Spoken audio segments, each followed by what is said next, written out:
नमस्कार विद्यार्थी मित्रांनो, मी Shekhar Salunkhe, lecturer in mechanical engineering. तर आज आपण व्हर्नियर कॅलिपर जो स्टडी केला मागच्या व्हिडिओमध्ये, तर आज बघणार आहोत मायक्रोमीटर स्क्रू गेज आणि त्याच्या संदर्भात सर्व माहिती घेणार आहोत. तर आता काय करणार आपण, सुरुवातीला त्याचे पार्ट्सची नावं, म्हणजे एक्झॅक्ट कुठल्या पार्टला काय नावं आहेत त्याचं कन्स्ट्रक्शन समजून घेऊ. ओके, पहिले आपण जसं या इमेजमध्ये दिसतंय तुम्हाला, हा जो पोर्शन आहे इकडे ॲक्च्युअलवर मायक्रोमीटर स्क्रू गेजवर देखील बघू शकता तुम्ही, ॲनव्हिल आहे आणि स्पिंडल आहे. जो स्पिंडल इकडच्या भागाला स्पिंडल का म्हटलं आहे, कारण जसं आपण स्पिंडल रोटेट करणार सर्क्युलर पोर्शन, तर हा रोटेट होणार आहे, त्यामुळे याला स्पिंडल म्हटलं आहे. Here you can see.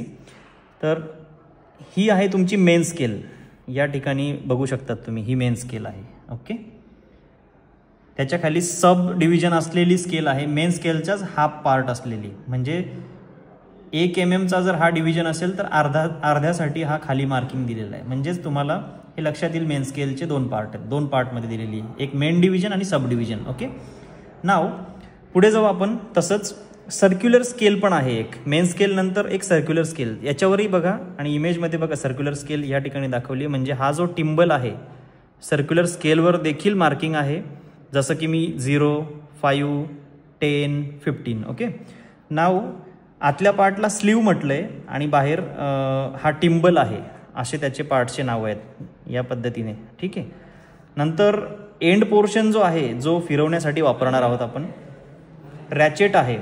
तर हा दिसतोय तुम्हाला रॅचेट. ज्यावेळेस एखादा ऑब्जेक्ट आपण कॅच करणार आहोत यामध्ये मेजरमेंटसाठी, जसं जस्ट एक सिम्पल बॅटरी जर मेजर करायची, तर ज्यावेळेस रॅचेट साऊंड करणार, देअर इज अ साऊंड, तर या पद्धतीने तुम्हाला मेजरमेंटच्या वेळेस रॅचेटचा यूज होणार आहे.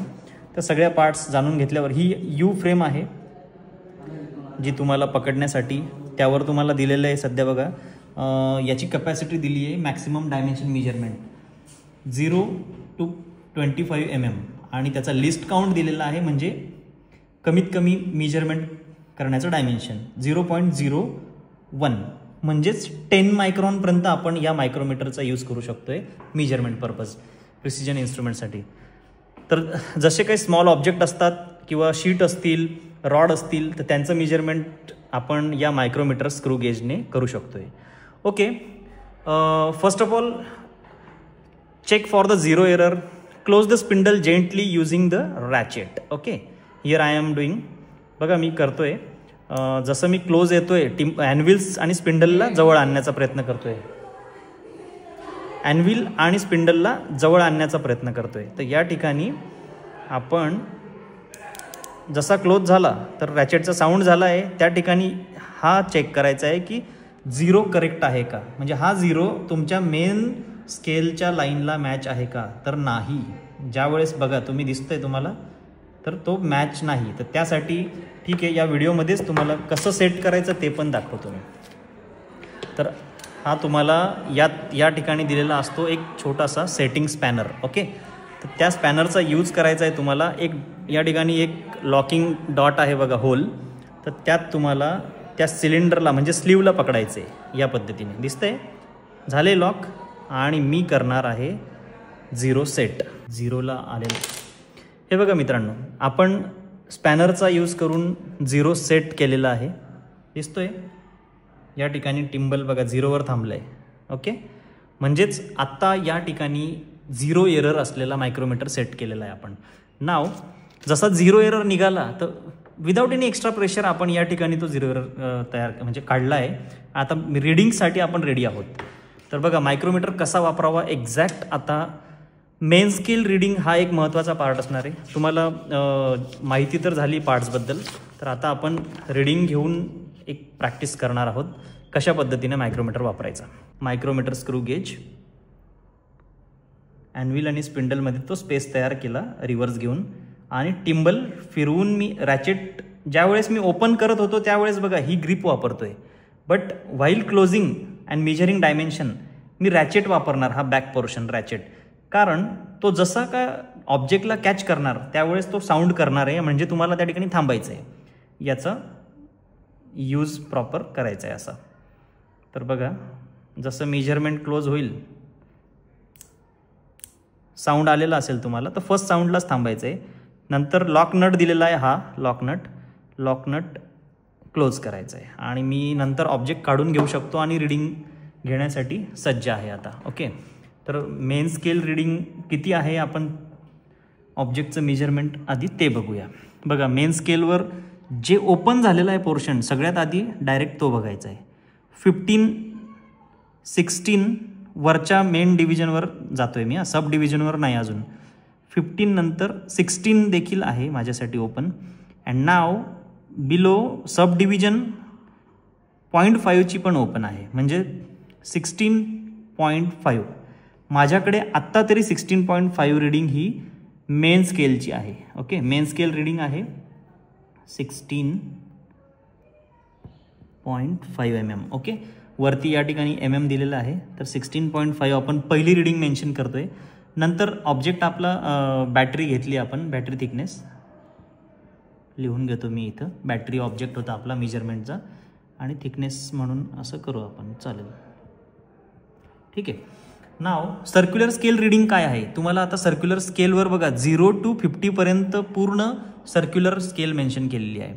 तर ज्या वेळेस आता ती रीडिंग वाचताना काय करायचं, तुम्ही 30, 35 आणि या मेन लाईनला मॅच होणारी लाईन 35 नंतर काय असेल 36 बघतो आणि लिस्ट काउंट जो आहे आपला 0.01 या पद्धतीने मेजर करा. इन केस तुम्ही मास्टर झालात तर तुम्ही डायरेक्ट लिहू शकतात, नो इश्यू. म्हणजेच हे दोघांचं मल्टिप्लिकेशन डायरेक्टली करू शकतात तुम्ही.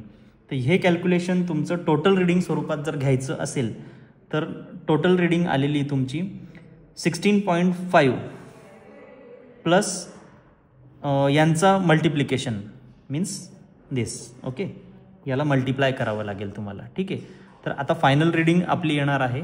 सिम्पली तुम्हाला कॅल्क्युलेटरवर दाखवतो मी कॅल्क्युलेट करून.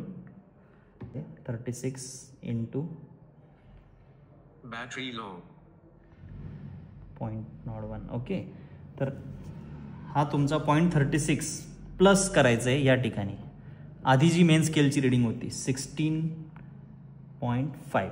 Okay, here final reading total reading आहे तुमचं 16.86. ठीक आहे, तर 0 एरर आपण काढला असल्यामुळे नॉट ॲप्लिकेबल फॉर रीडिंग.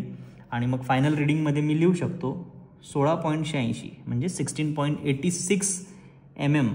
बघा, म्हणजे एवढ्या ॲक्युरेट लेवलला ऑब्जेक्ट आपण मेजर करू शकतो आहे. तर या पद्धतीने तुम्हाला मायक्रोमीटरचा यूज करून प्रिसाईज इक्विपमेंट्स किंवा ऑब्जेक्ट असतील तर ते छोटे आयटम्स आपण मेजर करू शकतो आहे. जसं मी लिस्ट काउंट सांगितलं त्यानंतर आता फक्त एक जाणून घेऊया की हे वर्क कसं करतं. जसा हा एक डिव्हिजन आहे ना, आता ह्या रीडिंगला मी डिस्टर्ब करतो आणि तुम्हाला थोडंसं एक शेवटचा पॉईंट सांगायचा आहे. ज्यावेळेस हा झिरो सेट असतो तर त्या केसमध्ये काय करायचं माहिती आहे का, एक राऊंड कंप्लीट करतो हा 0वरून. बघा 5, 10, 15 टिम्बलचे राऊंड्स दाखवायचे आहेत मला. कंप्लीट एक राऊंड झाल्यावर म्हणजे पुन्हा 0वर आलो का त्यावेळेस अर्धा भाग म्हणजे एक सब डिव्हिजन म्हणजे 1 mm निम्मे 0.5 mm ओपन होतोय. म्हणजे सब डिव्हिजन, एक सब डिव्हिजन ओपन होते खालची. त्यानंतर एक राऊंड अजून आणि पुन्हा 0वर आलो तर बरोबर 1 mm ओपन झाला आहे स्केल. म्हणजेच 1 mm साठी हे 2 राऊंड कंप्लीट होणं महत्त्वाचं आहे. तेव्हा हे टिम्बलचं स्क्रूचं डिझाईन असं केलं आहे. म्हणजे पिच कळेल तुम्हाला यावरून आतमधलं मेकॅनिझम काय आहे. ठीक आहे, तर हे एक प्रिन्सिपल सांगण्यासाठी मी हा शेवटचा मुद्दा घेतला. तर this is how we measure precisely using a micrometer screw gauge. Always note down all the readings from this video आणि अशा पद्धतीने तुम्ही स्टडी करू शकतात. तर असेच नवीन नवीन इन्स्ट्रुमेंट जाणून घेण्यासाठी तुम्ही आपल्या मेकॅनिकल स्टडी या चॅनलला सबस्क्राईब करा. हा आपला हँडल आहे सर्च करण्यासाठी. तर कनेक्टेड रहा. धन्यवाद विद्यार्थी मित्रांनो. Okay, thank you.